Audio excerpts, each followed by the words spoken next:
আজকে সকাল সকাল ইলিশ মাছ নিয়ে চলে এসেছে। তার কারণ আমি কদিন ধরেই বলছিলাম ইলিশ মাছ খেতে ইচ্ছা করছে। তা ইলিশ মাছ খেতে হবে। এদিকে গাছে চলে এসেছি, দুটো বেগুন আছে, তুলে নেব।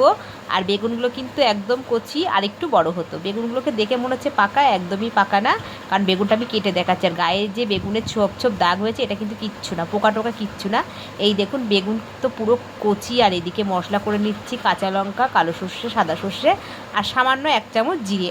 আর মশলা দিয়ে আমি ইলিশ মাছের টেস্টটাকে একদম নষ্ট করতে চাই না।